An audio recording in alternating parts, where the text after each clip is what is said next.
Assalamualaikum warahmatullahi wabarakatuh. Salam sejahtera untuk kita semuanya. Perkenalkan, nama saya Remadani Patria Sekali. Saya merupakan mahasiswa Fakultas Ekonomi dan Bisnis Prodi Manajemen dari Universitas Gunung Jati Cirebon. Di dalam video ini saya akan memberikan sedikit penjelasan mengenai materi membangun human capital atau modal manusia berkualitas unggul. Baik, untuk mempersingkat waktu, langsung saja kita masuk ke dalam pembahasan materi yang pertama.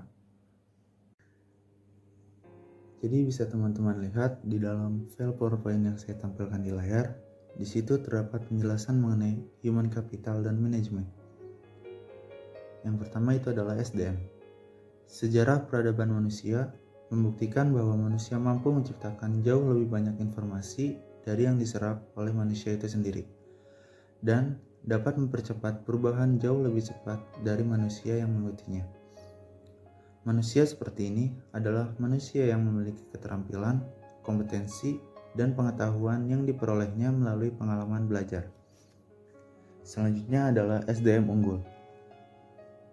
Jika suatu bangsa ingin maju dan sejahtera, maka bangsa itu memprioritaskan investasi pembangunan SDM untuk mencapai tingkat nilai yang tinggi dan tersedianya SDM unggul. Penekanan nilai ini membantu manusia lebih kreatif, produktif, dan mampu menyelesaikan masalah yang dihadapi dan bekerja keras dengan komitmen dan dedikasi tinggi, didukung dengan integritas tinggi. Selanjutnya ada investasi pendidikan untuk SDM unggul. Pembangunan human capital melalui investasi pendidikan oleh pemerintah, swasta, maupun masyarakat penting untuk mempersiapkan masa depan bangsa yang lebih baik lagi. Selanjutnya ada variabel penting SDM. Variabel penting dalam SDM adalah kemampuan, sikap, nilai-nilai, kebutuhan-kebutuhan, dan karakteristik demografinya. Variabel tersebut menurut Gomez dipengaruhi oleh lingkungan seperti norma dan nilai-nilai masyarakat, tingkat pendidikan, dan peluang yang tersedia. Selanjutnya, pentingnya manajemen SDM. Sifat SDM selalu berkembang atau dinamis, baik jumlah maupun mutunya. Maka, untuk memperoleh keseimbangan antara SDM yang tersedia dengan tingkat perkembangan ekonomi, pada tahap tertentu diperlukan manajemen SDM yang tepat pada tingkat nasional dan daerah. Selanjutnya yaitu penekanan kualitas SDM. Yang pertama ada kualitas spiritual, meliputi aspek iman, takwa, dan moral. Yang kedua ada kualitas masyarakat dan berbangsa, termasuk kesetiakawanan, sosial, rasa tanggung jawab, dan disiplin sosial. Selanjutnya ada kualitas kekaryaan, yang meliputi faktor pribadi, yaitu kecerdasan, pengetahuan, keterampilan, dan mandiri. Selanjutnya, faktor lingkungan dalam organisasi seperti situasi kerja dan kepemimpinan, dan faktor luar organisasi seperti memahami nilai-nilai sosial dan ekonomi. Selanjutnya yaitu kebutuhan SDM di Indonesia.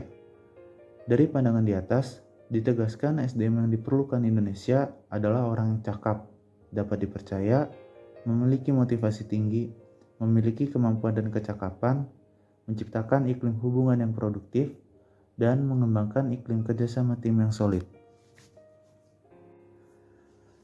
Materi selanjutnya yang akan saya terangkan yaitu mengenai human capital dan manajemen sumber daya manusia. Secara harfiah, pengertian modal manusia adalah pengetahuan, keahlian, kemampuan, dan keterampilan yang menjadikan manusia sebagai modal atau aset suatu bangsa.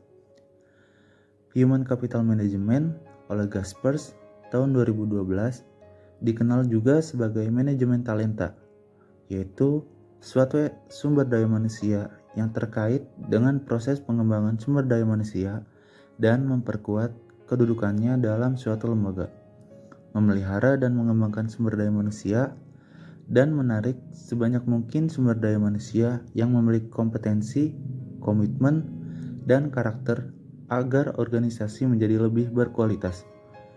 Dalam menyiapkan sumber daya manusia yang berkualitas, manajer dalam seluruh hierarki organisasi bertindak sebagai perencana, pengorganisasi, pengarah, pemotivasi, dan pengendali. Pada dasarnya, organisasi memiliki ketergantungan dengan SDM yang ada dalam organisasi. Untuk menggerakkan organisasi, memenangkan persaingan, dan mencapai tujuan melalui proses dan mekanisme manajemen yang benar. Dalam human capital, manajemen sumber daya manusia adalah penggunaan dan pengaplikasian fungsi-fungsi manajemen yang memfokuskan perhatiannya pada pengelolaan dan pengaturan peranan sumber daya manusia dalam suatu organisasi. Mungkin segitu saja yang bisa saya sampaikan, kurang lebihnya mohon maaf. Wassalamualaikum warahmatullahi wabarakatuh.